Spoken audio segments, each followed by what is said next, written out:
Let's Talk Oculus, a VR podcast, is proudly sponsored by the good folks at Patreon. If you want to support the show, join us on patreon.com/Let's Talk Oculus. What's up, Oculus nerds? Welcome back to Let's Talk Oculus episode 190. I'm your host as always. I'm Dan. I'm joined by my co-host as always. It is Samson. How you doing, good chap? I'm doing pretty good, Dan. We got 10 episodes left till 200. That is effing nuts. Can't swear this early into the episode, you know. Well, it is. We are talking about Deadpool, so that is on brand. Fantastic! Brand. Yeah, that's why I did that.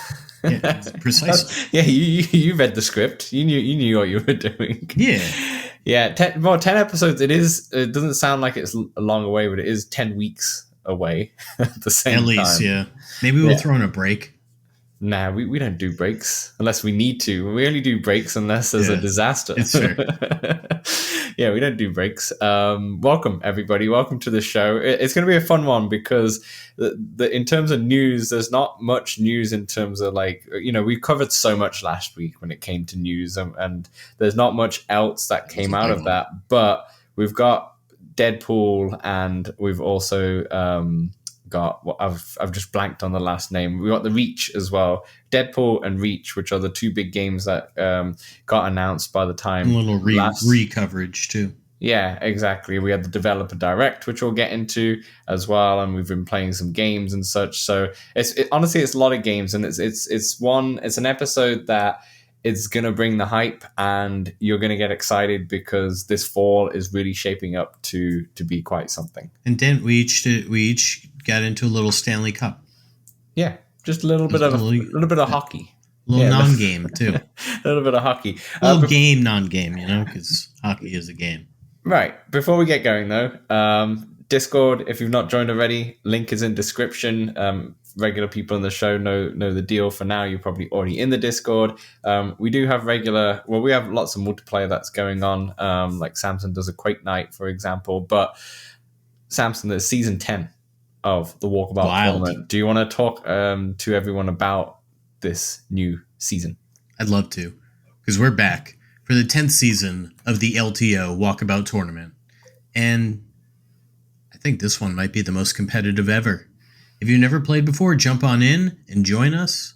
And this week, we've got some non-DLC courses to make the entry easier.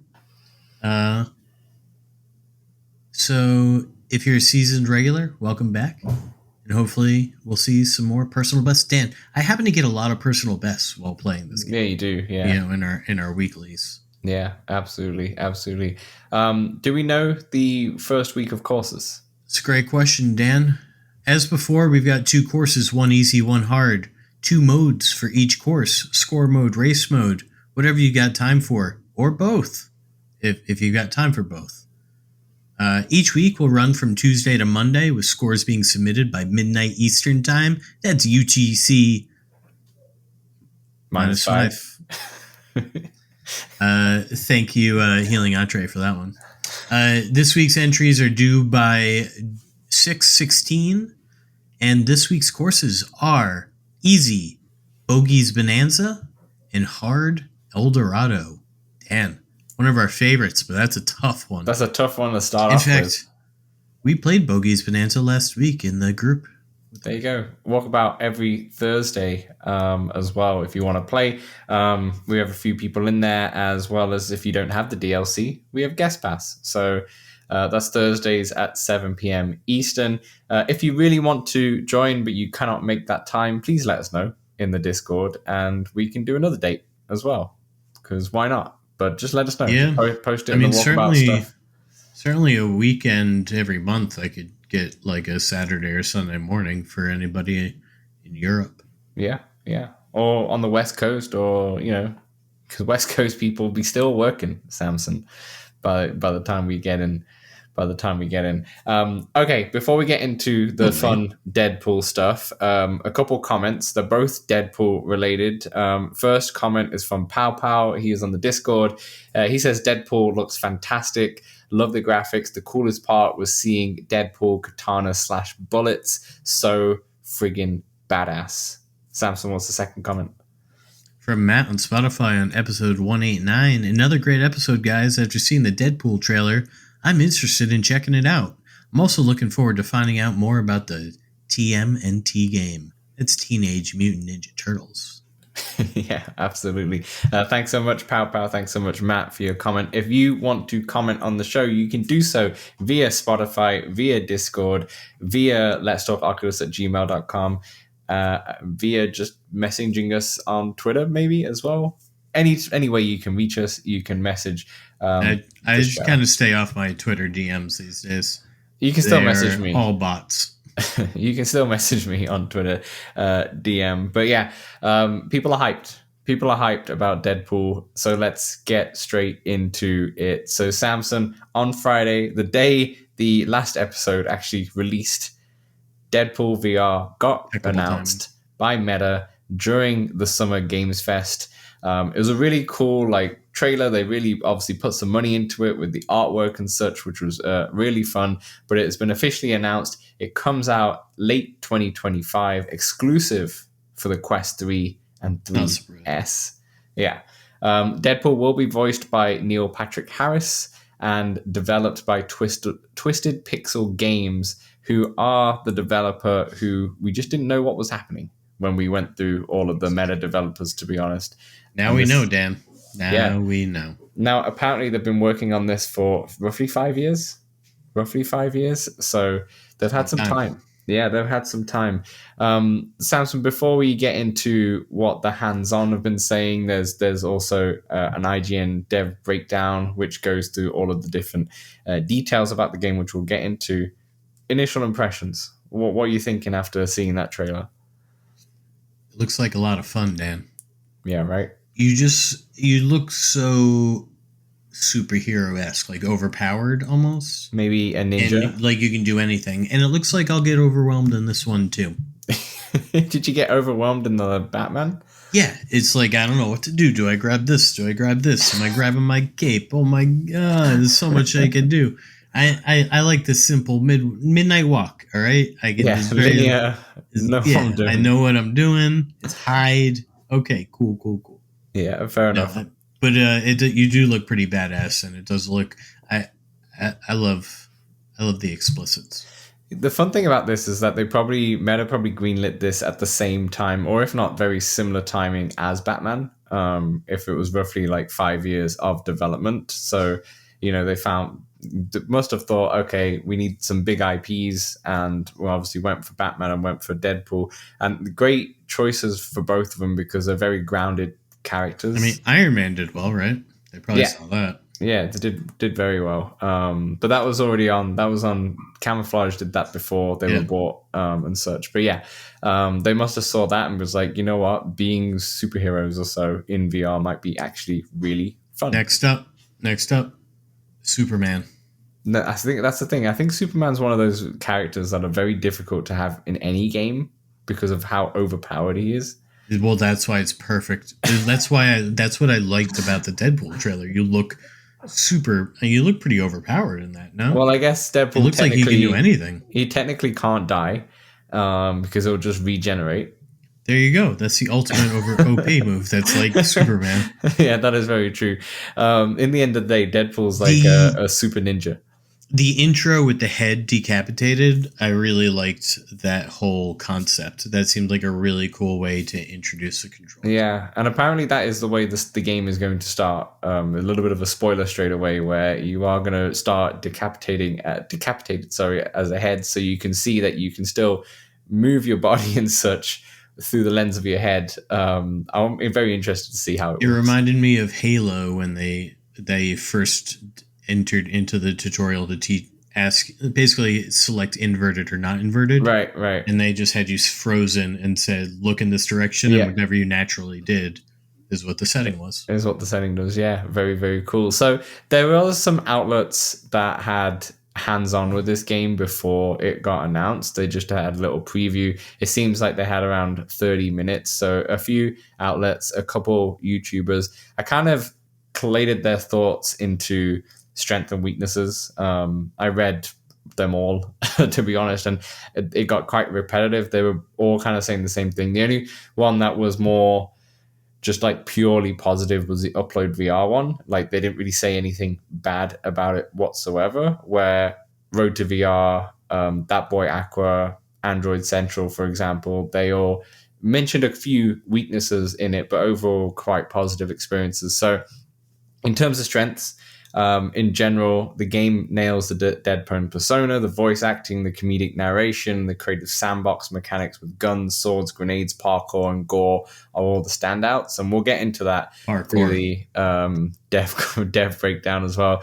Weaknesses right now, the melee combat seems to be the weakness, but it's not in terms of the actual combat itself. It seems to be the lack of tactile satisfaction and feedback on the controllers. Said it was almost non-existent, and it was mentioned to the developer. Yeah, because it might be just something that they just need to look into.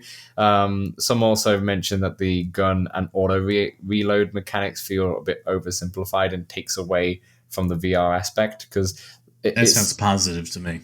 Well, that's the thing. I kind of, obviously, I have not had hands-on as such, but to me, most of the time, you do want more of like a manual or semi-manual or semi-automatic reloading, because it's more intuitive and it's in VR. It keeps it immersive. But I think with a character like Deadpool, who's going to have unlimited ammunition, the whole idea is just to do like creative kills and have like a bunch of fun and not really worry about all of that. And I think when you throw your gun, it automatically reloads when it comes back to you and such. So that's pretty fantastic. Right? Very, very, very cool. So that's what we got from the hands-on, but the IGN actually had a good developer breakdown. So one of the devs, or one of the people from Twisted Pixel Games, sorry, they sat down at IGN and had like about a 10-minute kind of breakdown of the game, and they had a much more insight. So a few things here, Samson, that are going to be really fun to hear. So one of the things is, just as we were just talking about, creative ways to kill. He said that you could have your arm chopped off, or you can chop your own arm off if you really want to, and then that's crazy. Grab your arm and use it as like a weapon. But if you chop your arm off, you're still holding your controller. You could drop your controller on the floor if you want to have it perfect. Full or immersion. You could grab your other controller with your other hand, which holds two controllers now, and with your you can do something like that. So there's going to be, obviously your arm will regenerate. There's slow motion options, so like I think what I couldn't really tell, but I think with what you're alluding to in terms of like a grapple gun, if you grappled the enemy, they'll slow motion come towards you, so you can like get your sword out and like slice and dice basically. All right. I like slow-mo mechanic. There's a variety of weapons, and it encourages the character to do this. So, for example, you can upgrade the weapons, and it's not just like, I'm upgrading the stats of the weapons. You can have like a pistol with exploding bullets. You can upgrade your swords to make them boomerangs and such. Oh, shit. It seems like super creative. It gives me, is it Dead Rising on the Xbox? It's like that zombie where you have like multiple zombies, like but the you mall could, one, right? Yeah, the mall one. That's exactly right. But you could make weapons out of anything. So you could get like a chair and then wrap barbed wire all over it and just make random stuff. Single player action game, Samson, one for you. Lots of weapon upgrades, as I mentioned. There's going to be a bunch of secret levels. So what the YouTubers saw, that there was like hidden doors that led to secret content, but they weren't allowed to kind of go in. And then there's also secret levels and replayable areas as well. But I'm curious on the hidden doors. Are they copying Walkabout with that? With all the mystery doors? Definitely. He said that it's a full-length campaign with an original story. It's got the comic book art style, which we saw in the trailer. It does look good. I like it. Yeah, I love the way that it has the comic book signs. You know, when you do, like, you punch someone, then it just pow, and all that stuff. Womp, wallop. Love that idea. So they said it's going to be very interactive. Like, you can, as you saw, you could use your own limbs, but you could also use the NPC's body parts, for example, and so on and so forth. Like, you can pick up almost anything. You could use everything's fair game. Wanderer style in that case. Apparently there's going to be an amazing soundtrack with a bunch of A-list voice actors as well. They've not announced anyone yet. And it said for sure it's going to be an M-rated game. It said there's a lot of M-rated jokes, a lot of blood. All right, Dan, we're going to have to start like listening to some random like actors interviews because actors don't generally realize how private the gaming industry is, and that's how that's like how a lot of Tony Hawk characters got leaked, things like Yeah, this. fair enough. I just a quick thing. Obviously, when this comes out later in the year, probably it's going to be the big October game or something like that.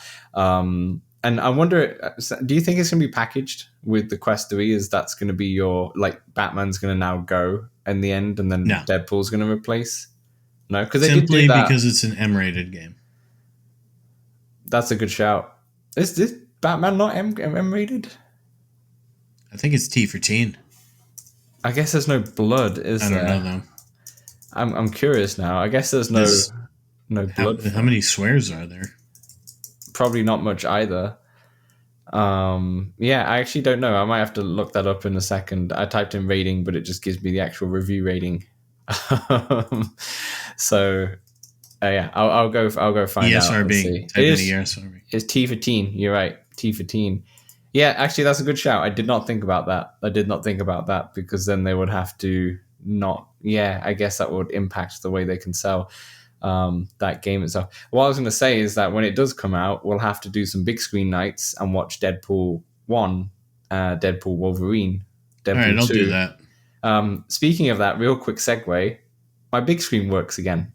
I tried it on the weekend and it works. We're back. Everybody rejoice. Let's back. take a moment of silence. That's fantastic. It's been like a year and it finally works. And you know what I think what happened is that I turned the VPN on for the Stanley Cup so I could make it work. And I turned it off and I was like, I wonder if big screen works. And I went to big screen and lo and behold, it works. And I was like, what on earth? It was like I had to turn off the VPN and it kind of did something to the Wi-Fi. I don't know what it did. Crazy. Yeah, so we're good. We also we'll have some Deadpool nights in the with the Discord in big screen closer to the time, for sure. Samson, this excites me a lot. I think it's gonna be a fun game. It's not my favorite game that's been announced this week, and we'll get into that in a moment. But you much of a Deadpool fan? Do you like the movies? No, Dan. I did think about it though, and I did see one of the Venom movies. Venom's kind of like Deadpool, right? Yeah, I guess so. The Deadpool movies are better in general. No, I do think I've seen one of the Deadpool movies though long ago. I don't really recall, so we'll have to rewatch or potentially have rewatched them. Basically, be your first time run through. I've actually seen the first Deadpool and loved it. I think I've seen it a few times. It's really fun. Good things. Yeah, it's really different. I actually never got a chance to watch the second one, and I still haven't seen Deadpool Wolverine, even though it's now on Disney. I was going to say there's 3 of them, right? So. Yeah, and a lot of people say Deadpool Wolverine is very, very good. All right, we'll get funny. Dave. We'll get the gang back together. We'll get the band back together. And look, if you want to watch Deadpool sooner, just you're hyped. Fair play. Well, we can do it sooner. We'll watch any it again. Any of these in 3D? I don't know, but it could be maybe made in 3D. Who's to say? I think it came out when 3D was lol. Real quick, I just want to mention too. Did you get a chance to watch the Ryan Reynolds video on this? Because he posted. I did. Yeah, he posted a reaction to it, and it was quite funny. Yeah. And of him like getting replaced. And it was all prepared and such, and he did it. And I guess they all knew, like, okay, they're gonna have a reaction. Yeah. So I wonder why he didn't do it. Maybe it was a price thing. Maybe it was also just he's like, I just ain't got time for this. It's not rare for a voice actor to change for a different type of for sure media interpretation of the product. Yeah, he did sound good too. He did sound good. But yeah, I can't wait to play around with this in terms of the creative ways and such. I think, especially listening to their dev breakdown, you got a lot of insight from how long they've been developing it and how much care and passion they've put into it. And I think because it's a meta IP, I think it's going to slap when it comes out. Now we have to do their other game for our Path to Warrior. Yeah. Path of the Warrior, sorry. Yeah, absolutely. I think that might be our next revisited series for sure. We'll do that quite fitting. Any more thoughts on Deadpool, Samson, before we move Yeah, on? let's just throw in a little prediction. What do you think price will be? I think it'll be a full price game. I think it'll be like $65 or $60. 65? Yeah, I'd go 60. I think it'll be. But the fact that it's meta, it might be 50. It could go the Batman route. Yeah, I was about to say Batman's what, 50 USD, right? Yeah. I think 65 50 Canadian. to 60 is. Oh, I got you. You're talking in Canadian. I forgot about your Monopoly monies. I mean, yeah, it might be a bit more than that. It might be like 55. I still think that they could easily throw it in as the packing game for Christmas. I think that could easily happen. But yeah, there might be a mode in there that you could turn off the swears and such. Yeah, I feel like and blood that should be in there, but I feel like it's rated M for more than just the swears. Right. Roger that. All right. Next game we need to talk about, and I'm very excited about this one. So we've got the newest game in nDreams' arsenal. So nDreams actually has, they've got another kind of branch called Elevation, and their first ever game has been announced for VR. It's called Reach, and it's a high agency, cinematic scale, and tactile full body immersion game. What the hell does that mean? Well, Samson will tell you. Words. The little press release here, and then we'll get into all the developer direct stuff. Playing as a reluctant hero, what follows a dangerous journey with deep tactile interactions that sees you uncovering the secrets of an underground civilization, promising advanced physics and gesture-driven traversal. You must face down mythical threats using different tools, and nDreams advise that every action directly impacts this adventure. Samson, do you want to read the little quote that Glenn Grace put out? I'd love to read the quote.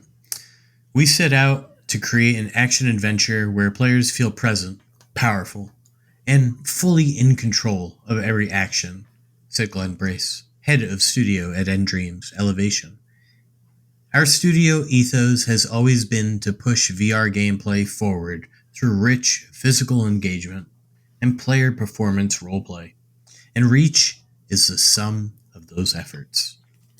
Yeah, and the last game that obviously this is Elevation's first game, but the folks at nDreams, the last game was Synapse for the PSVR 2. That's the game that you've played, right? You've got it on the... Yeah. I played a bit of it. I have not beaten it, though. Yeah. I did watch one of my friends beat it, though. Fair enough. They did say some of it is definitely influenced from that game, especially in terms of climbing and such. It's coming out on Quest 3, Steam, and PSVR 2. So not just exclusive to Quest 3, but only Quest 3, not Quest 2. It's only for the Quest 3. Now, thank God. Now, the trailer was cool. I'm not going to lie. I think it's an absolutely badass trailer, which focuses on the traversal and action.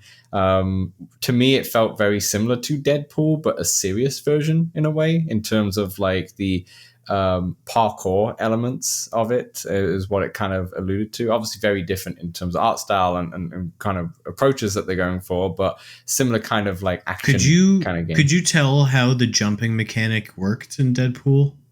I think it's just there's a double jump in Deadpool. I read that in a hands-on. There's a double jump, but there must be a button then. I think it's just a button. Yeah, because in Reach it seemed like it's more gesture based. Yeah. Well, let's talk about that. So talk about that. The developer direct. Mythical morning.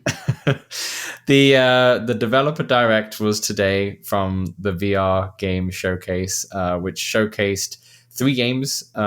Reach was the first one, RoboQuest VR and Thief VR were the other 2. We'll talk about the other 2 a little later on. But here's a little breakdown from if you've not listened to it and such. So we'll go through it and then we can talk about it. So it's inspired, and it was really good. The Reach one was really good. It got a lot of insight. So it's inspired. Hey Dan, before you go in, is it just me? Every time I hear Reach, I think Halo. Yeah, I think so. That's all I think too. Cool, yeah, cool. Glad it's not just me. All right, go ahead. Take it away. It's because we just call it Reach. That's why we don't call it Halo Reach. We just call it Reach. I know. Every time I hear it too. Don't worry. Even when I was typing the script, I was like, is Halo coming out? It's throwing me out. Oh, I mean, Xbox is putting stuff on everywhere, so I won't be surprised. Anyway. I pre-ordered Gears, by the way. Nice. Doing it. I'm 100% getting that game at launch too. I haven't pre-ordered. There's a couple beta weekends, I think. So if you pre-order it, you can pre-order. Get it. Yeah. Oh, I'm for sure getting that. Huge fan. Anyway, sorry. Back to Reach. I'm sure getting it on the PS5 and Steam Deck. To be honest, I feel like I'd want it on both places. It's gonna double dip. Anyway, it's the developer direct info. Here is the breakdown. So it's inspired by Tomb Raider, Uncharted, and Jedi Survivor in terms of the like levels and open worldness of it. Big like names. These games aren't open world games, but they have but they have open world areas, and I think that's what it's kind of alluding to. They came into the game from the very beginning saying that there's going to be 3 core pillars: action, adventure, and presence. They're the 3 ones. 3 is a good number of core pillars. Right. So let's talk a bit like to the movement, because this is the biggest one. They've kind of, according to them, come out with some breakthrough like movement technology for VR, for VR traversal. So it's going to be gesture based movement. So obviously with like running and actually just running, probably that's probably obviously you know what you're doing. You're probably flapping your arms and such. But even, do you think it'll be fully? What's that game? There's some game that runs like that, right? Like Gorilla Attack? No. Where you're sprinting. It has a sequel that added a lot more like guns and such.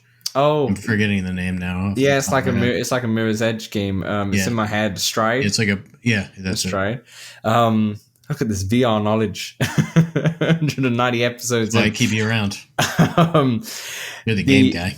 So, yeah, I think you're the game guy. But jumping wise, what the whole thing, and you really should watch it from the developer direct. But essentially, they put it in their heads. So like, okay, if you just use A to jump, it kind of probably breaks immersion. So they were thinking, how do we actually jump in VR? And the best way to do it is to actually just see your hands jumping. So you just move your hands up like you would jump. And the whole idea of it is to trick your brain. It's to trick your brain to actually see your hands in a jumping motion so it can feel like it's actually jumping, which I don't know if that's confusing or not. It's same as like landing and such. If you're landing and you're holding your hands in a way that you would as if you were landing from a jump, it will, do the roll or do break the fall, that kind of thing. So that's the whole idea. Same with climbing and such. It's climbing is obviously done really well already.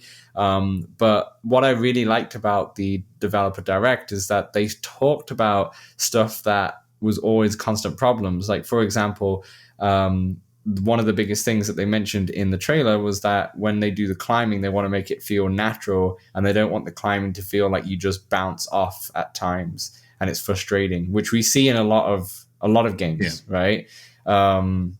Even good games that don't have too many bugs, like we see that happen where it's a bit frustrating and you bounce off things. So it's something that they're addressing and something that they're trying to unlock. And I'm not sure how long this has been in development. I think Elevation I think they were formed in 2022, if I was 3 years sounds about right. So around 3 years till it comes out. So that's a big thing. Other things, and we can talk about this in a moment. It's very interactable. They say if you think you can climb it, you probably can. If you think you can break down a barrier, you probably can. It's going to be breaking barriers, right? It's going to be a linear campaign, but with lots of freedom to discover, which is what those inspired games are like. They have worked on the full body awareness system. So one of the things was presence in their 3 pillars, and they want to make this as immersive as possible. So they want your full body to be in VR, but a lot of times when the full body is rendered in VR, you look down and your like chest is further ahead, your legs are back, and it's off, and it breaks the immersion. So what they've done is they've worked really hard on it. So when you look down, you can see your legs and such, and they've had it where, like, let's say you're climbing. If you're climbing slow, obviously your legs are great. If you're climbing fast, a lot of the times you look down, your legs are like halfway down, and it's just going to break the immersion. So they fix that and such. So it's just everything looks quite natural when you're in there. So you truly are in this world. quite often characters look funny running in flat games as well. That's true. Yeah, you could say that. That's true. They have a bow, like a bow and arrow, and they have multiple types of arrows that you could use in it too. Like you can have the standard bow, you have a stun arrow, you have a freeze arrow, and with that you can also go guns blazing into a level, or you can also approach it in a more stealthier way. So you could use your arrows to like distract people. And freeze one looked cool in particular, all the blue ice, if you will. Yeah, I think this is a game that honestly, the colors looked really nice. I'd be kind of jealous to not play this in PSVR 2, to be honest. Well, when I noticed it was coming to all of them, I was like, dang, I know that they use the eye tracking so well in Synapse. There's no way eye tracking is a gameplay mechanic since it's coming to everything. And such, yeah. But I imagine they'll take advantage of the triggers and all that jazz. Probably the head haptics.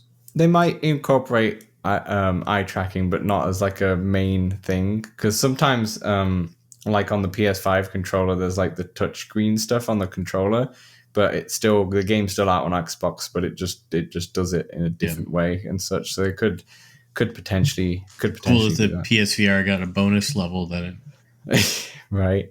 But yeah, after I really liked when I saw the trailer. I was like, this looks pretty cool. But when I watched the developer direct and understood what was happening and how much care and how much attention they've given this game, it's got me really hyped. And I think this is my most anticipated game of 2025 so far. Wow. I would say. And we'll go through, before we wrap up this part one, we'll go through all of the big games that are coming out this year, which we have around 7 big games, I would say. And we'll talk about that in a second. But yeah, I can't wait to go into this game. Yeah, it definitely piques my interest. It's not my most, for sure. Mm-hmm. The movement in particular, I'm intrigued. But it does look like it might get tiring, Dan. I think so, in too. the developer direct, they mentioned feeling like a superhero by the end of it. And that, I like feeling like a superhero, Dan. So, like, that's what I want. I want to feel overpowered. I just want to be blasting through people, not really having... Like, that's what I want by the end. Did you see the weapon wrist mechanic thing? That looked kind of intriguing too. At one point, I think they either took a gun off of their wrist or put it into their wrist. I think they put it in. Yeah, and it kind of looked like they placed it above their wrist, and then it kind of just went into their watch. Yeah, and that intrigued me. It might be like Wanderer. That's cool. Wanderer has a lot of watch mechanics like that, where the watch is where you take your items and such like that in there. So maybe similar to that. But yeah, it looked super cool and the graphics look fantastic. And obviously on Quest, it's going to look a little bit different, but hopefully it doesn't look like Metro level of difference. I'd be really sad if it's like Metro level of difference. Did you try Metro on something else?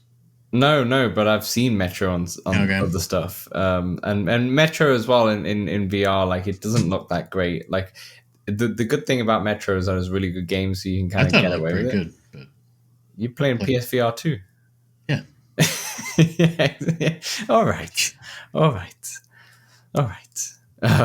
Yeah. Great lighting. I think I wouldn't get a PSVR 2 anymore, but it did have that is one of the games I did see the Mura. Whatever.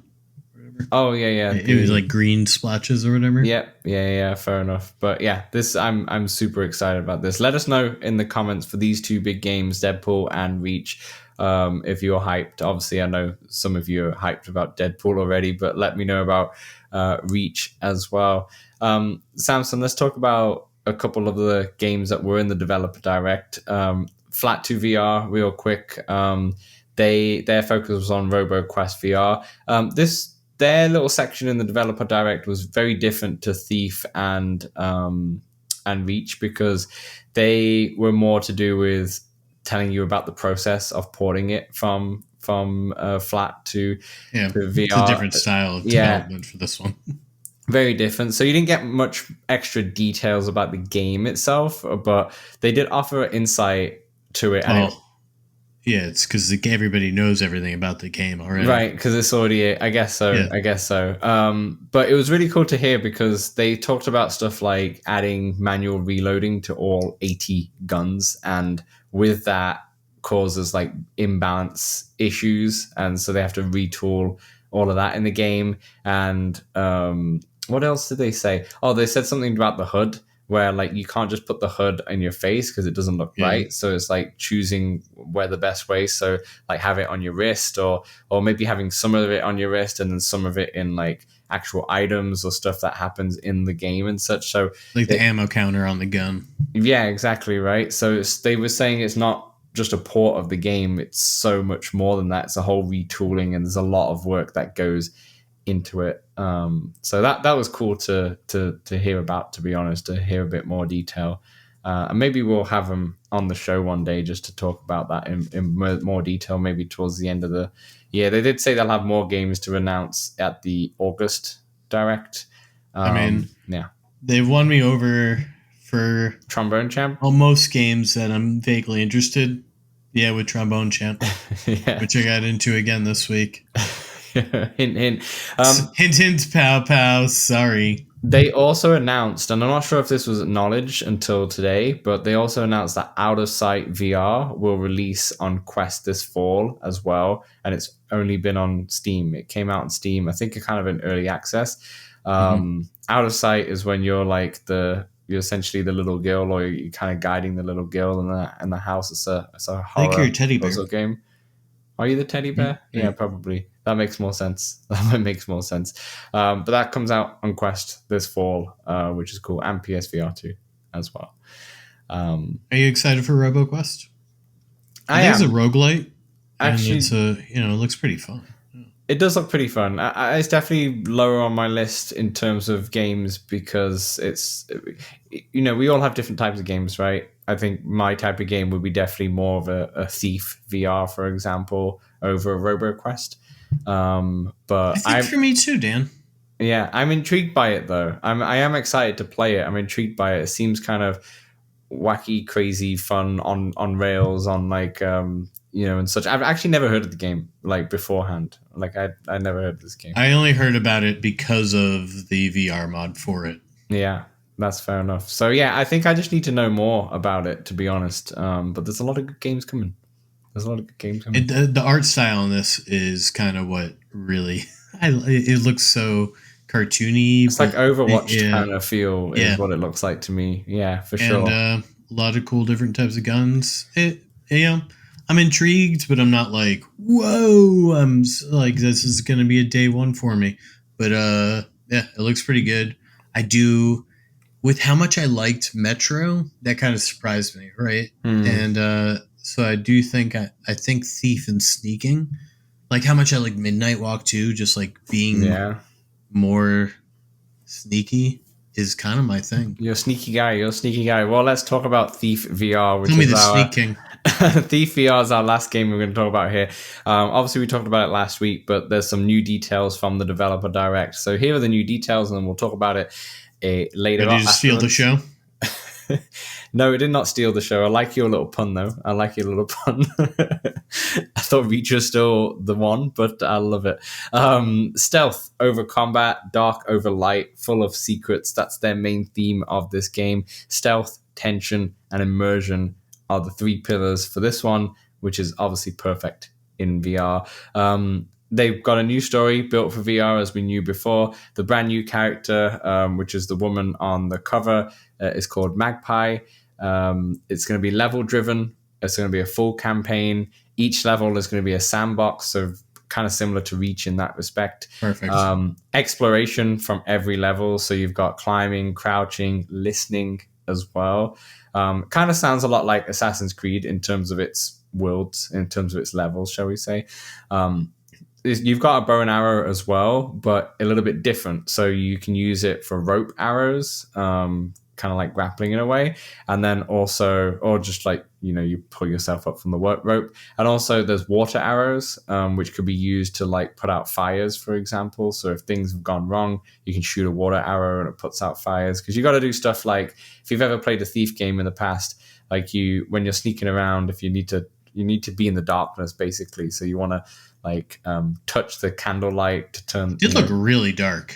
Yeah, it did. Yeah. Evasion over confrontation is the whole aim of the game here, which is going to be cool because sometimes combat just does not do well in VR, and it's a really pain point, and you don't have to really do that because you really want to avoid it. It was kind of how I played Assassin's Creed. Yeah, me too, to be honest. Stephen Russell is voicing Garrett, who is the original voice actor from the very first games of Thief as well, which is really fun, quite a big deal if you're into the Thief franchise as well. So they're the extra details. Any further thoughts on this game, Samson, from last week?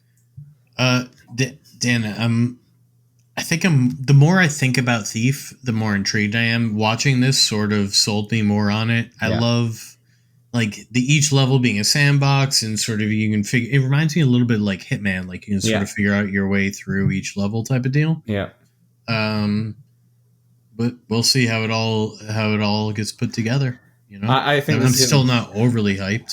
I'm hyped because it's Maze Theory. They put together really good worlds. Their last game with Infinite Inside, a game that I really need to play more of, but I really loved the game and how clever it was, and also the worlds that they built with that. And I'm very excited for this. I think Thief is such a great franchise to bring into VR, and yeah, this just also, just like you, this just made me more excited because I was like, oh, these are all the little things I can do, and I can't wait to play this game. And yes, once again, I'm going to be a little bit envious of you playing this in a beautiful PSVR 2 with OLED panels, but I don't think this is actually the only one I'm worried about is Reach. I feel like Reach, because of Metro as well, I'm like, I don't know how that's going to go over, but then it's only Quest 3, so that makes a big difference, where Metro wasn't, I think it went for both. So yeah, we'll see. We'll see with Thief VR. Do we know if Thief VR is coming out on Quest 2? Do we know that for a fact? I doubt it. We don't know that for a fact, but I doubt it. Yeah. And Dan, now I want a Tenchu game. I want like Tenchu 1 remade in VR, but obviously with new graphics. It might come. It is. Yeah, Thief VR is going to be on MetaQuest 2. That's wild. That makes me less excited. Yeah, that makes me a bit more worried. Nothing to do with like people with Quest 2s. That's fair play. And I'm not bashing not having the latest and greatest, but I'm just saying having the Quest 2 still being supported, I'm worried about the bottleneck. It makes sense. But it makes sense, but I hope it's not the case of like the games we had last year of, oh, it's come out for Quest 2 as well, and you get the Quest 2 version when it comes out, and you don't get the Quest 3 graphics update until a month later or so, right? That's what I'm worried about. If it was like day and date, the Quest 3 version has the Quest 3 graphics, it's different.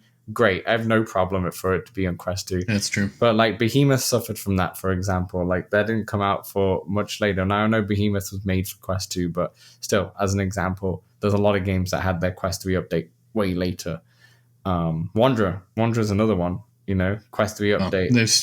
They're still developing that. Yeah, they're still developing that one. So, Samson, before we round off this part, this last week and the last episode as well has been crazy. You know, from knowing almost nothing. A storm. I did say the storm was coming last year, but this time, this title is strap on your VR pants because 2025 is getting freaky. Well, you need them strapped on because of the VR storm. Exactly. You were right. So let's just talk about some of the big games that are coming out this fall. Now we know real quick. These are not all the games that are coming out. There's obviously a lot more. And I did look at the list of games that have been announced, and there is a lot more. But these are the big 7 that I can pick. Deadpool VR, obviously. Reach. Thief VR, Legacy of Shadow. RoboQuest VR. Demio and Dungeons and Dragons Battle Marked. Hidden Memories of the Gardens Between, and Star Wars Beyond Victory, I think are your like 7 marquee games so far. We do also have the VR game showcase in August. Yeah, we'll learn more. Which I don't know if the VR game showcase is going to show anything new for the fall. Maybe the odd 1 or 2. Yeah, well, I just feel like they would have been announced by before, but I don't know. Who's to say? They might have big surprises that they're holding back. Yeah, I mean, I expect to just know more. How close VR games got it? Like, I feel like 4 months is. Yeah, no, what I'm saying is like I expect them to, instead of announce too many new games of like, Yeah, I understand. here's more Reach, here's more Thief VR, here's more RoboQuest, here's more, Yes. all of those games basically. We'll get something. I think that Flats VR said they had Flat VR, more amounts, yeah, and they were saving at least one or two. but I think that'll be for 2026, but they'll show it there. Yeah. Samson, I'm hoping we get Flat Out, but go on. Real quick, out of those 7, which one are you most excited about? Most excited for these 7? Oh, Dan, it's close. It's a close one. What's you have a top one that's easy? Yeah, Reach is my top one. I'm not gonna lie, and Thief VR will be my second. Oof. Okay. But I'm not gonna lie. I'm excited for all 7 of these games. Yeah, they all. I mean, I'm looking forward to playing a lot of them. I don't know that I'm like. That's why it's sort of hard for me to pick one over the other. I'm not like ultra excited for what's your gut saying? One particular, but my gut's saying Deadpool. Yeah, that's fair. And mostly because I feel like that'll be funniest. Yeah, I think it'll be hilarious. I mean, I'm not gonna lie, the South Park games, Stick of Truth and such, are like one of the most funny games I've ever played in my life. Honestly, Dan, little more under the radar, certainly on this list, is Demeo, the Dungeons and Dragons. Yeah, that was gonna. I'm not even a big D&D guy, but that one, I think I might finally be able to handle it. Like, what's that big one that came out? Baldur's Gate 3. Yeah. I tried it, and I me no good.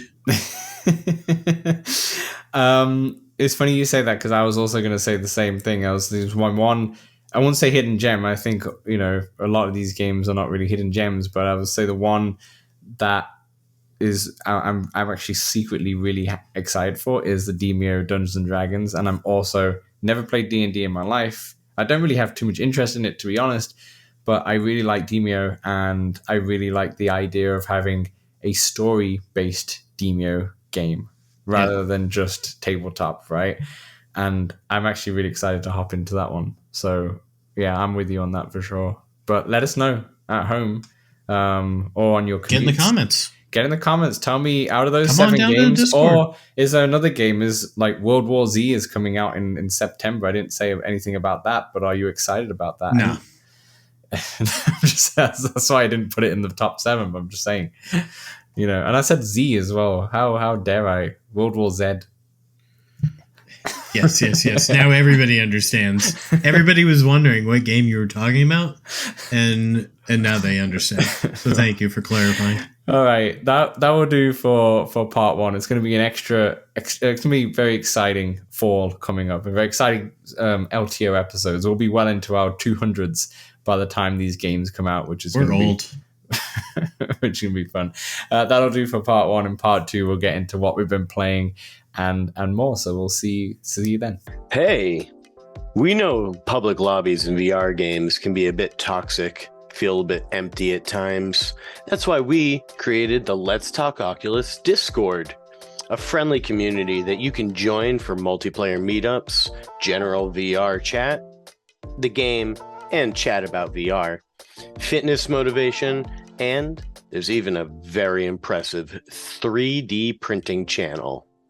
Join over 100 of our community members in the Let's Talk Oculus Discord for free. The link is right in the description. All right, welcome back to part 2, what we've been playing for the LTO 190th episode. Samson, I think both of us played a little bit of, didn't play, but watched a little bit of hockey. Little hockey? Little hockey. How do the Canadians say hockey? Probably just like you just said it. Okay. Nailed it then. I nailed it. Yes, Dan, I watched a little bit of the Stanley Cup hockey game, and I caught a little bit of the beginning. I saw some O Canada, and I saw some of the Star Spangled Banner. Oh, nice. They were much more emphatic about O Canada because it was in Canada. Yeah.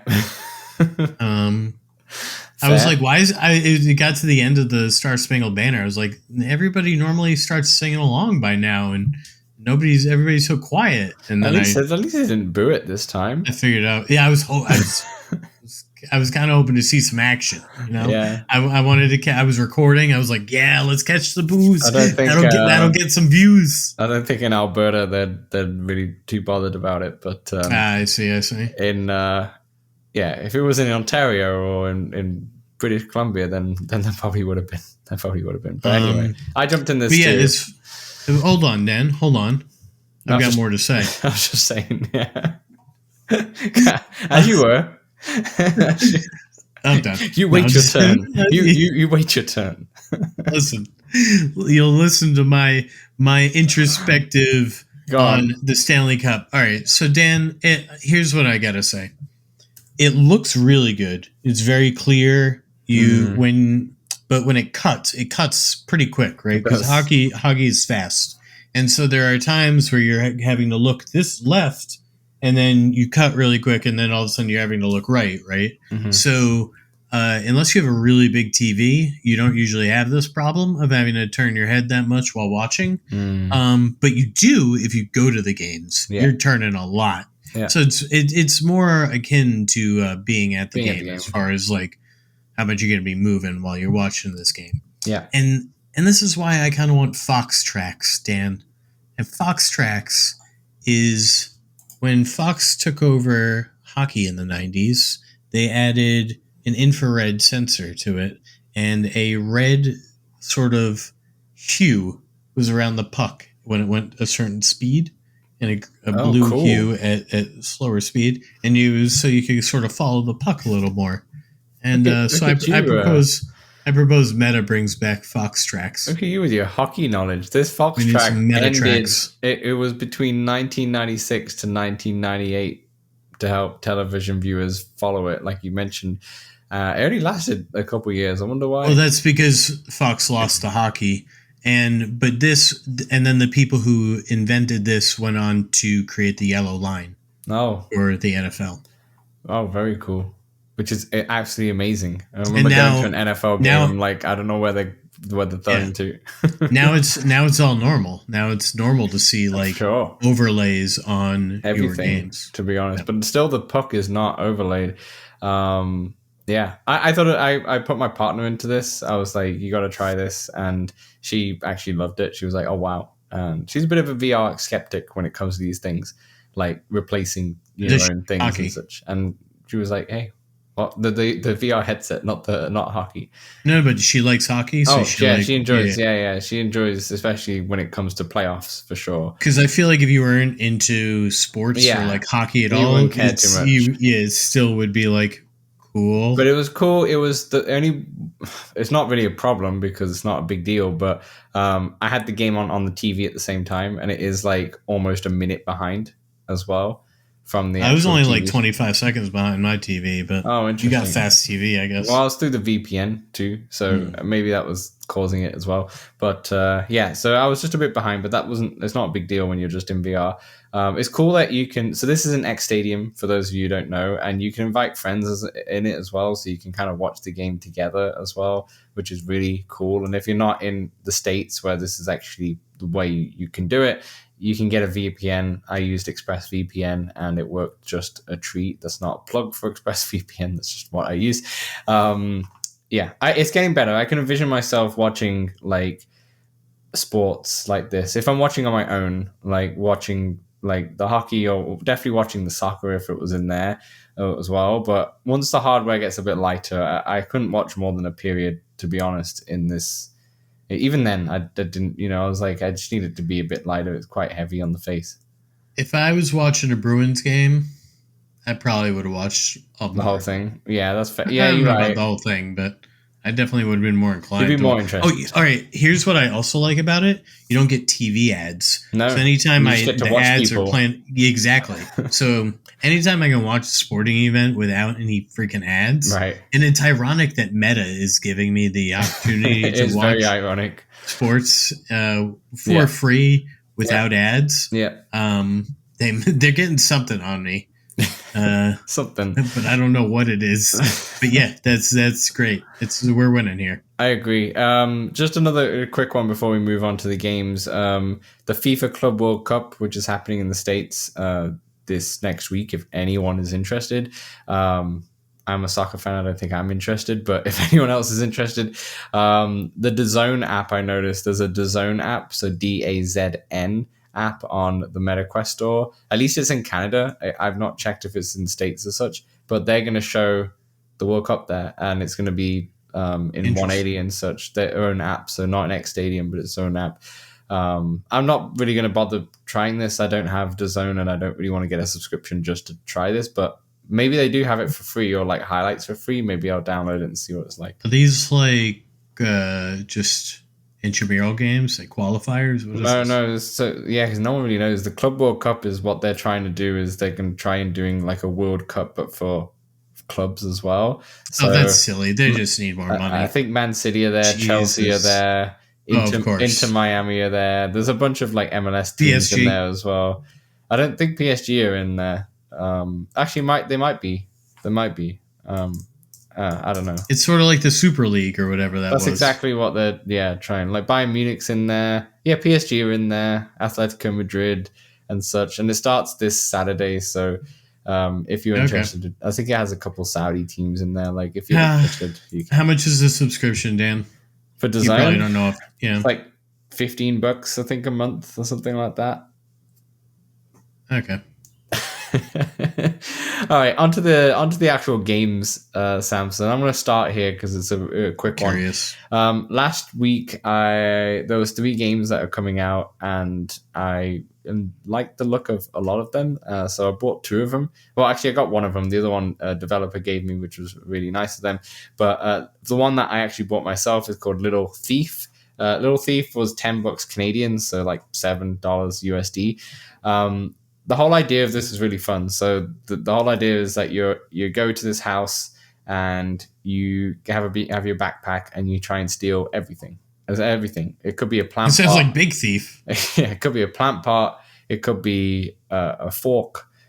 Anything you get your hands on. And the biggest doesn't matter. It's got resale value. Exactly. And then when you go back to your house, you put it into this like funny looking animation garbage truck kind of thing, and it counts all the dollars that you get, and like a coin machine would do. Kind of like that. So I stole a lawnmower, and it gave me quite a lot of coins, for example. Fit in your backpack? All fit, yeah, exactly. Yeah, no.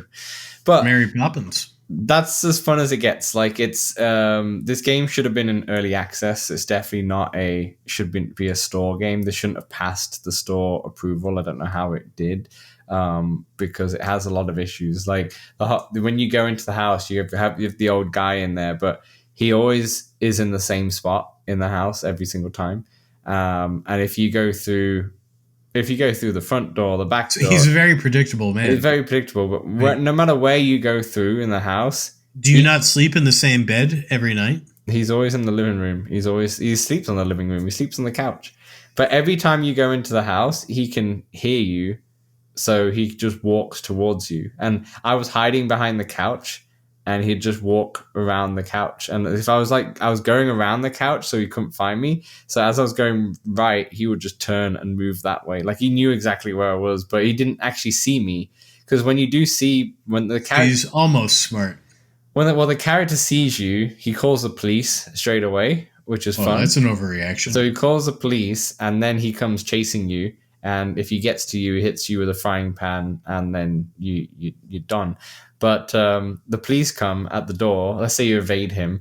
The police come at the door, and the police just straight up try and shoot you, which is hilarious. Just straight up pistol in hand. So it is realistic. It is realistic, right?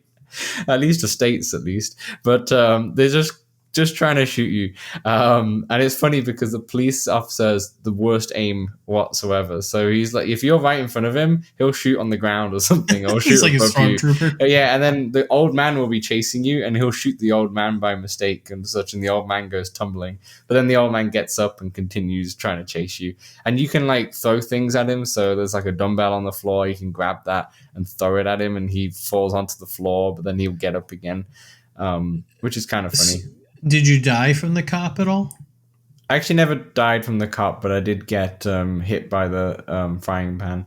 But then to try and escape, there's a drone in the garden, and as soon as you hold on to that drone, it takes you away, and then you're back at home. And then you just keep replaying it. So it's very repetitive. But the problem is... Same house? Same house. you're doing the same thing over and over again, it does get a bit boring. But I see why it's Little Thief, because he can only steal from one house one in his house, neighborhood. one poor guy. And every time you start the level, it gives you like an item saying, try and steal this item for bonus points or something. And so if you try and find that little item and steal that, then you'll get more points or more coins, or say. But yeah, it's very repetitive. It's a cool idea. It's a fun idea, don't get me wrong, but it's just not done well. The also, like, grabbing is really difficult. Like, you have these two claws and you're trying to grab stuff, but you can't really properly. And if something's on the floor, if you bend down to grab it, you get pushed. Like, your character gets pushed away as you're trying to grab it. It's like a physics thing. You have claws? Yeah, you have these two. You're basically a robot thief. Okay. So on your hands, and you can upgrade your hands to have different items and such, and you have like a little pouch. But yeah, it's a game that should just be in early access. I wouldn't recommend getting it at all, to be honest. A cool concept, maybe later on once it gets a bit more baked, shall we say? But right now, it's far from it. A bit half baked. It's not. Yeah, it's a quarter baked. It's the hub world's fun, but that's about it. Anyway, what do you got going on? Well, Dan, I'm going to talk a little bit about. I'm going to talk a little bit about Walkabout, because we got in on Thursday, and we had a really tight race mode between myself and Baru Monkey, and I just wanted to talk a little bit about it because I was involved. Fair enough. Like, how tight are we talking here? Dan, 1 second. What? I finished. Wow. I finished 4 minutes 38. It's a course was Cherry Blossom Easy. Mm-hmm. And I finished in 4 minutes, 38 seconds, and 57, whatever is after that, hundredths? Thousandths? I don't know. I didn't pass time. It's not tenths. Are there tenths in time? There are tenths. Yeah, like tenths of a second. All right, there might be tenths then. Yeah. And Baru Monkey finished with 4 minutes, 37, and 47 tenths. And it was very tight. Very tight. As you can see, Dan, up until 18 took me 26 seconds, and it took him 19. So wow. It was so he right got up you. until he got you at the end. So what happened on 18?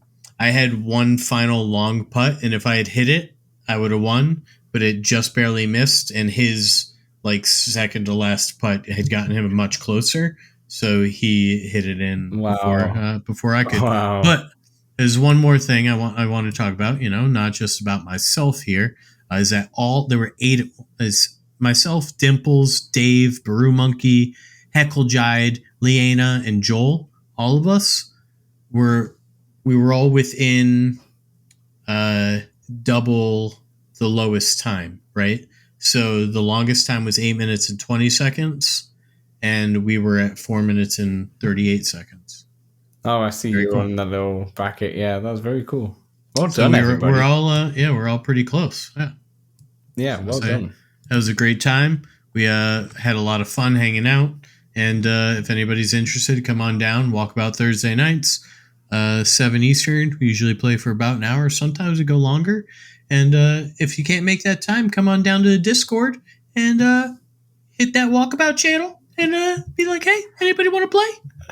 I will be back soon. I've just joined like a CrossFit gym, and one of the That's where you've been. Yeah, most of the sessions are like early, but on Thursday nights at 7:30 Eastern, they have it's like a learning session basically to learn movements, and they're a bit complex. So that's where I've been recently. So once you're good enough, you won't need that. Yeah, it'll be like I feel like 2 more weeks, and then I'll probably be coming back to the Walkabout and just going to regular classes. So I'll be back. I'll really be back. I'm missing it, to be honest. I do enjoy it. I want to talk about I Am Cat just for a little bit. Go ahead. I played a bit. So I was waiting for the Phoenix Gene, which is the game that I played third, and I'll get into in a moment, to download. So as I was waiting, I was like, let's look what else in my library. There was a few games I actually didn't recognize, and I was like, oh, I must have had some stuff in here, and I just never did it. I Am Cat was one of them, and I was like, you know what? Let's just jump into this one. I heard a lot of hype about There this it one. is. Have you jumped into this before? No. No. Okay. This game is very similar to Little Thief in a way, but just more polished in terms of the world. And you're not a robot. Yeah, let me get to it. So it's much better worlds in this one than Little Thief. There's a bunch of worlds in there, and I have all the DLC as well. So I think I got this from a developer. I apologize. Yeah, we did. I apologize that we never covered it. There are, first of all, the way you are a cat, you traverse by actually moving your arms and such. Gorilla Tag style.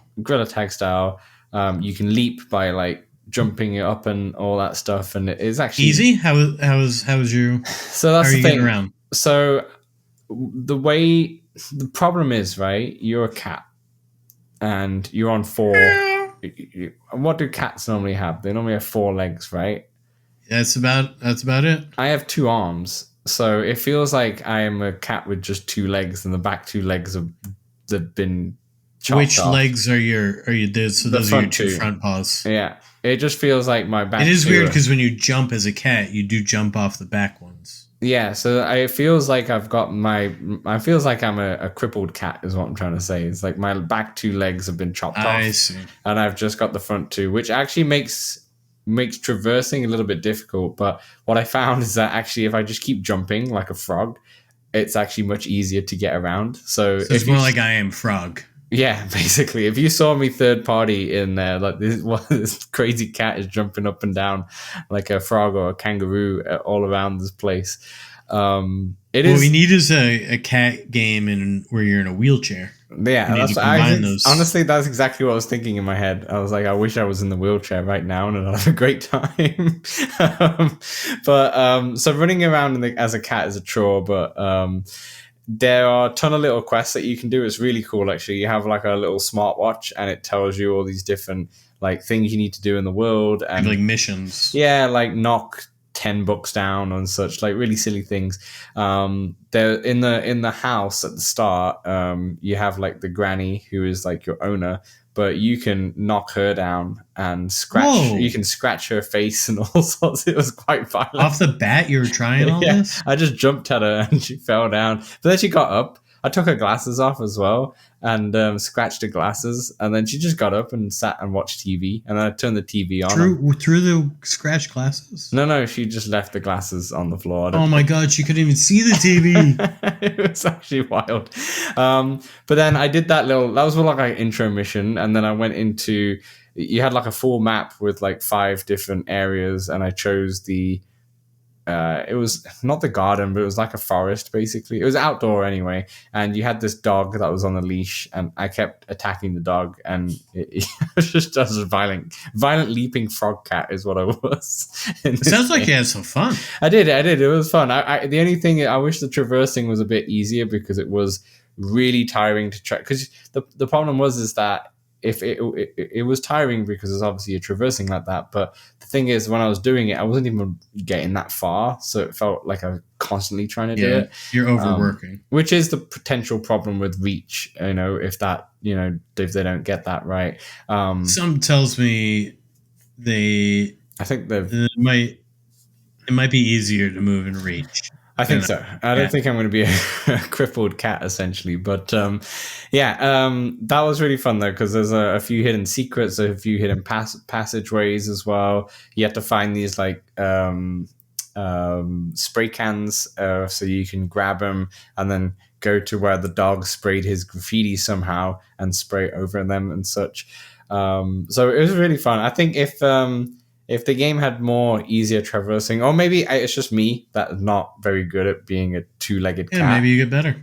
I think I would have more fun with it, but I can see the hype. It is kind of a fun, silly little title. I don't know if I'd recommend it personally, but if you're a cat lover, then probably. Yeah, that's I Am Cat. What else? 10. What else you got? Out of 10? I said a meow. Oh, out of 10. That was pretty good. Back to you.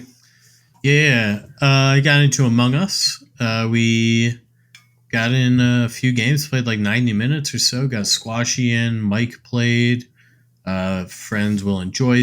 And Dan, this time I got in a couple flat people. Ooh. There were a couple people playing flat, and we played the Among Us 3D VR or whatever they call it these days. Yeah.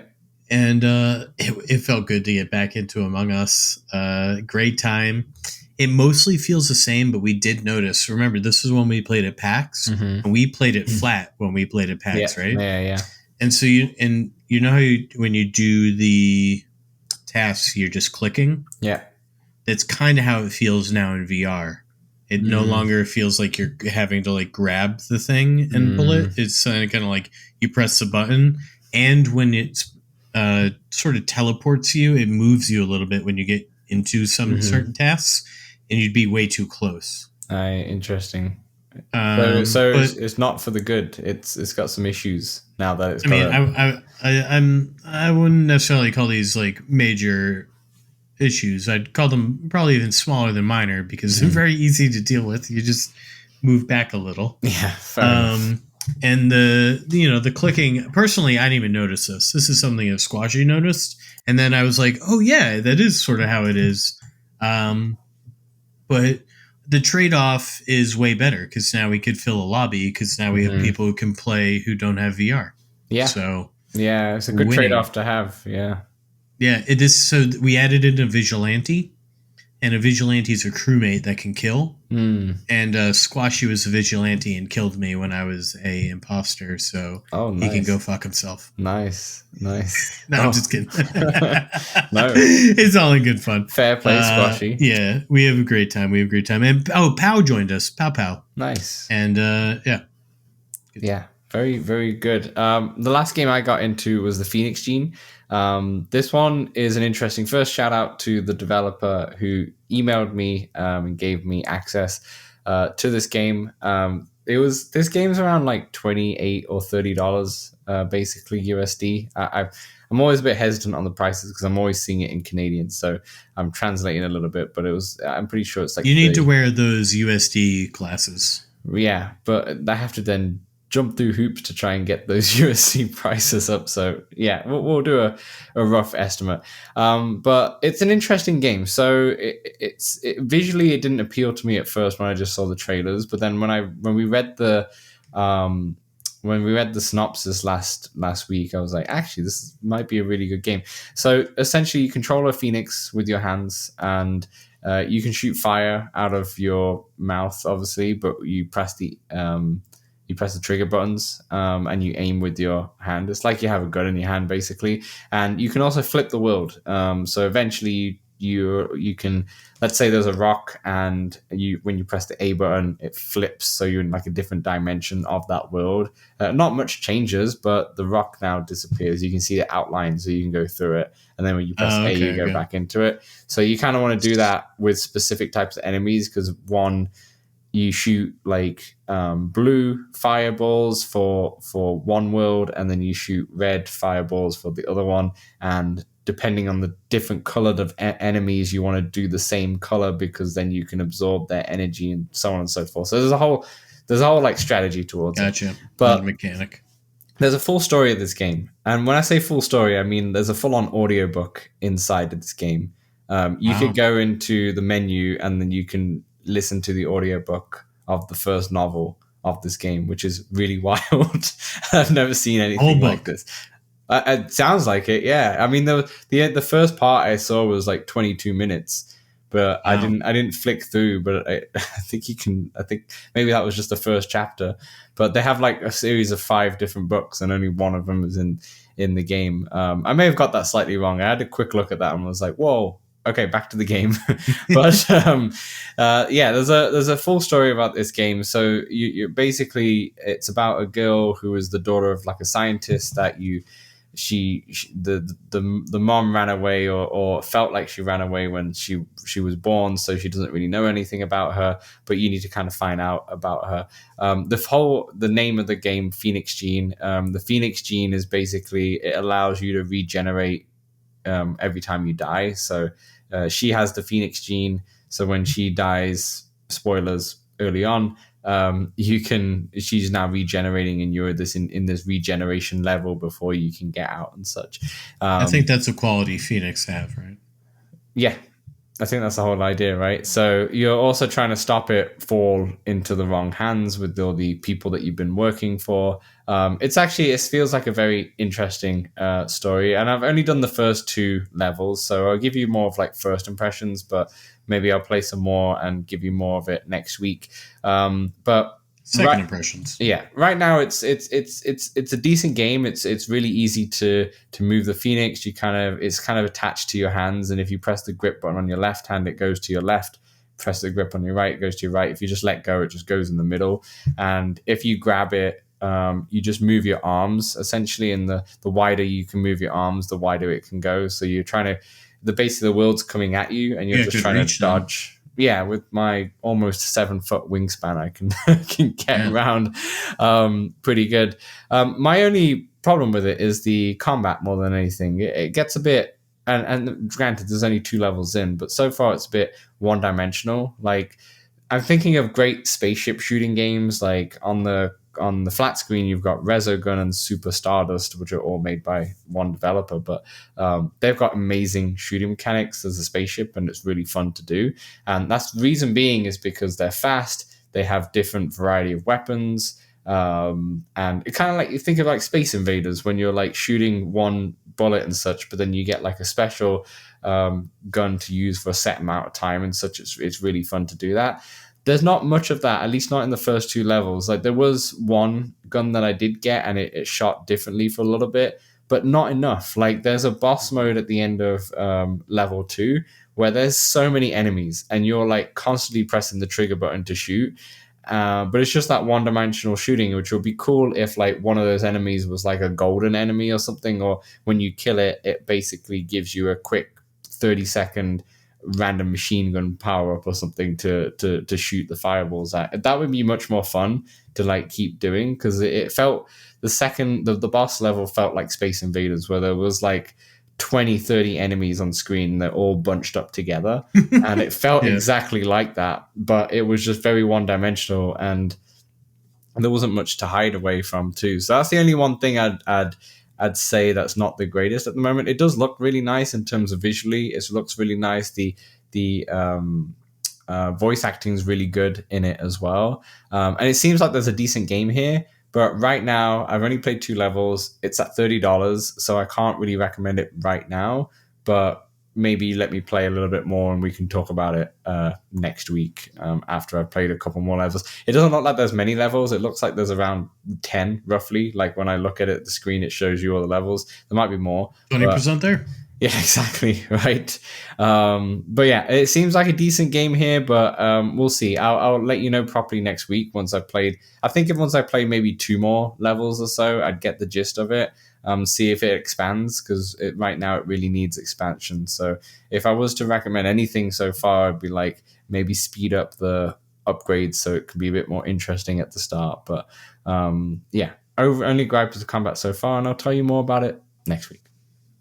So yeah, that's all the games I've been playing. Samson, anything else? Yeah, definitely. I got into Trombone Champ a bit more. I saw that Pow Pow had passed me on a good amount of songs. Wow. So I went ahead and passed him. Feel? I went ahead and passed him on a good amount of songs. Oh, nice. We love that. Yeah, it was a good time. It's fun. It's a great time. I don't know what more to say. I do, if you're out there and you're interested in Trombone Champ, or if you own it and you're like, I just can't, I can't figure out how is he doing it. And my strategy is, when I play in the car, I have my elbow down, so I'm sort of leaning. So, and I'm just sort of bending at the elbow there with my moving arm. And then I just hold my other one. I've gotten pretty good at not contorting my hand in weird ways. And then I alternate hitting the buttons on each controller. So each note is a different controller side, and it allows me to go at great pace. And I do not use the triggers, because the triggers take so long to compress. Yeah, and that makes sense. That's how I play Trombone Champ. There you go. And I love the music. The music is so much fun. Yeah, I think so. Yeah, I think he's way ahead of me in O Canada. I feel like that's one I should probably surpass him in. Like, for you, Dan. Yeah, do it for me. For you. Yeah, do it for me. The non-Canadian in Canada, do it for me. Yeah.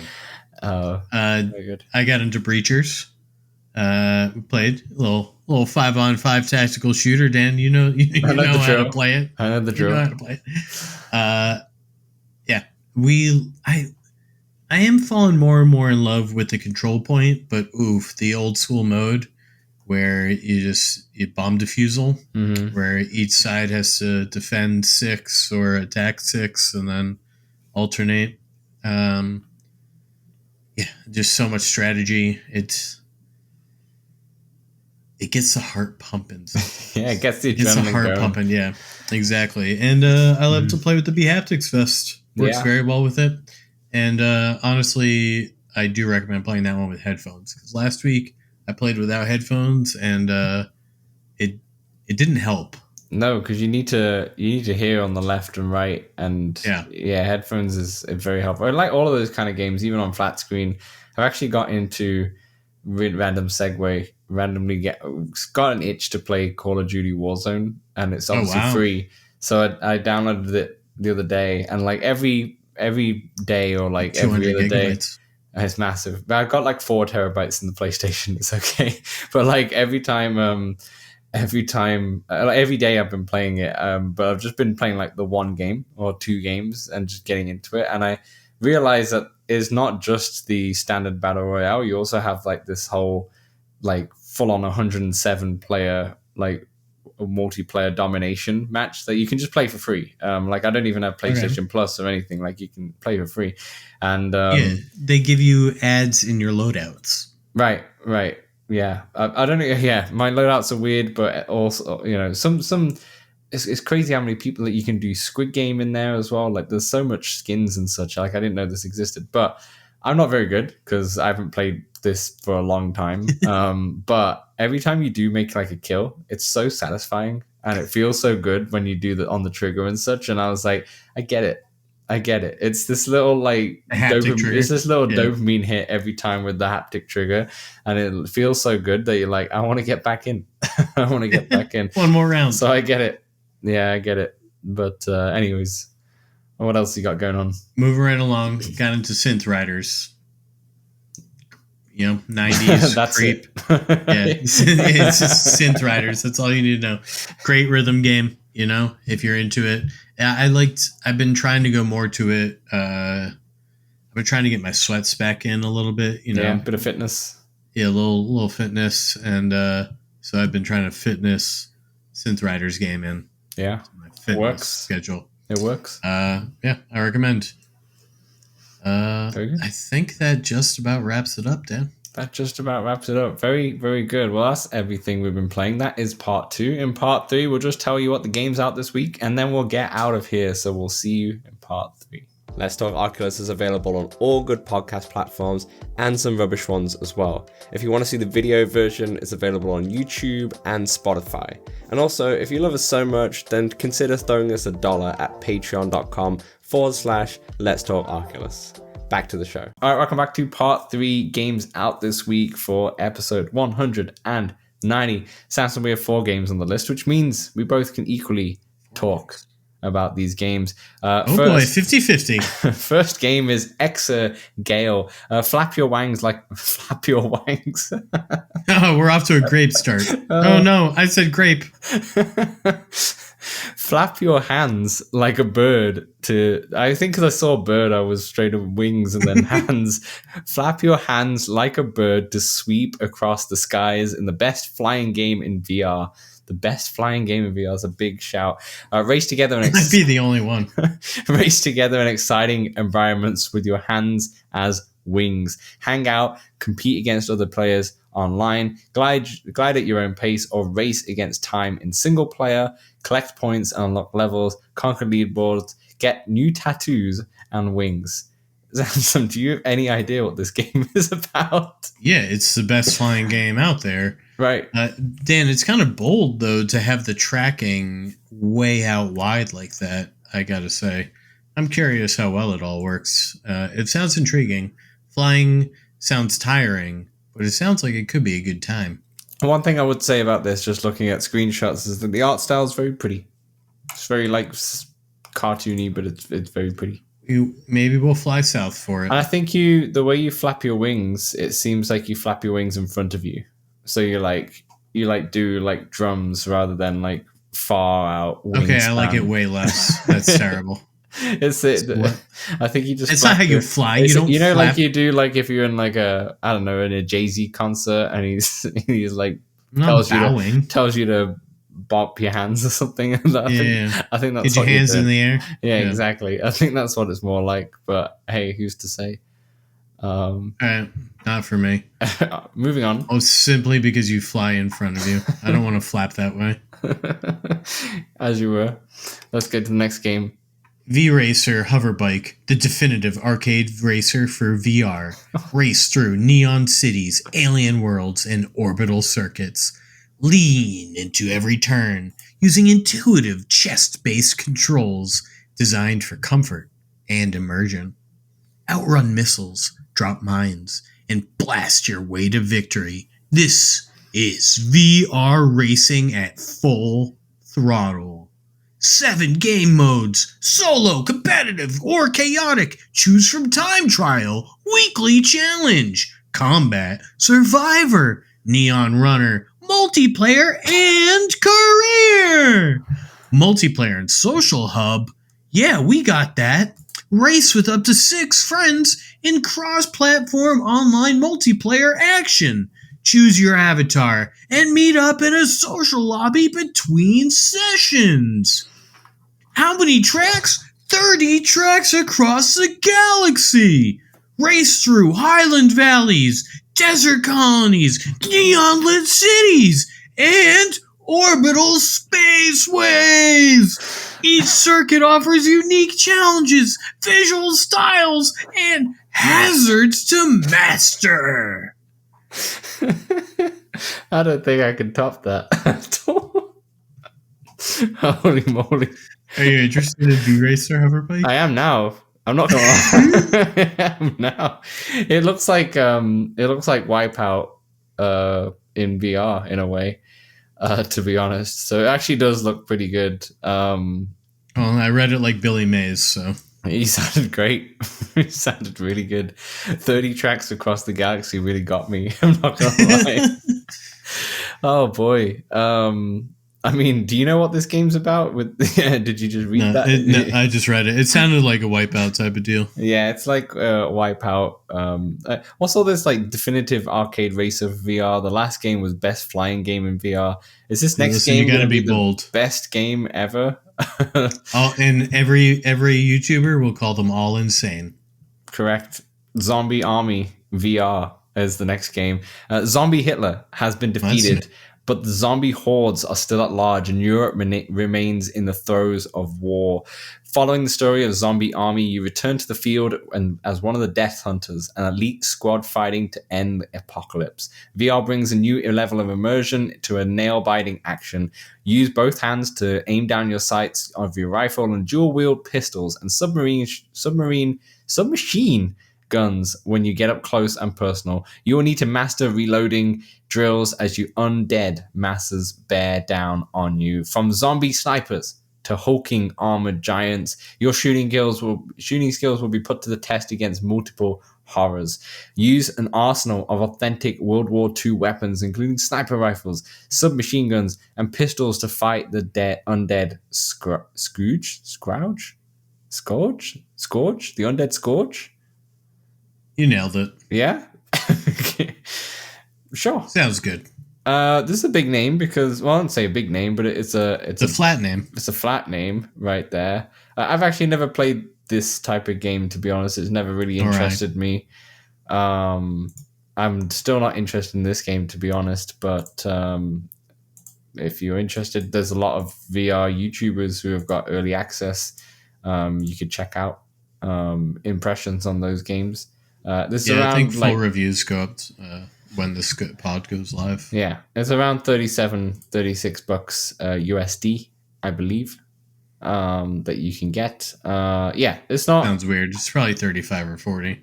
Yeah, probably. I'm personally not interested in this, to be honest. But how about you, Samson? Are you interested at all? Not particularly. It is a It's co-op. co-op shooter, but then I'm kind of, zombie shooters. I don't mean to say they're a dime a dozen, but I'm a bit burnt out. So Yeah, it's probably scary though. it looks like a zombie shooter. Yeah, fair enough. You want to finish it off here? I'd love to. With Over Dark. Fight for your survival and sneak through your nightmares. Dive into the cursed mansion of Burksville, where every shadow may conceal a deadly danger.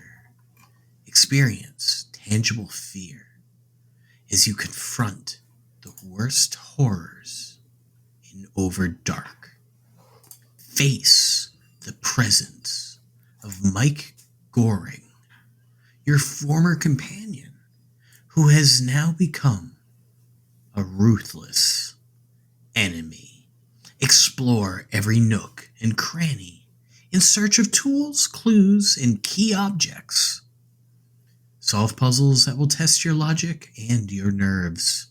Interact with your environment and find the way to keep moving forward.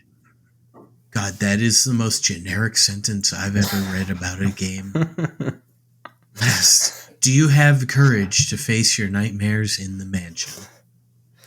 Yeah, it's this actually been out on Steam for a little while, and the reviews I've heard of this one. Yeah, reviews are average, like decent, like it's a decent indie horror game. So if you're into horror games and you really want to play horror games, go for it. But this is not for me. Unlike last week where I was like, oh, I want to try these games, this week, not so much. Although V-Racer sounds amazing after you talked about it, so that might be on the list. You. That's funny. That might be on the list. Are you any? You probably no interest either. I mean, I could be convinced to get Zombie Army VR, but Overdark, absolutely not. Yeah, that's very fair. All right, Samson, that will do. That's our games out this week. We did great. You did pretty good. I did pretty good. Thank you. It's a good week. Yeah, it's a good. A lot of fun games coming out this fall. Remember, tell us what you're excited between Deadpool VR, Reach, Thief VR, RoboQuest VR, Demio Dungeons and Dragons Battlemarked, Hidden Memories of Gardens Between, and Star Wars Beyond Victory. Let us know what you're excited about in the comments, and we will read it out for 191. Thanks everyone for listening. Thanks everyone for watching. I've been Dan. He's been Samson. And we're out.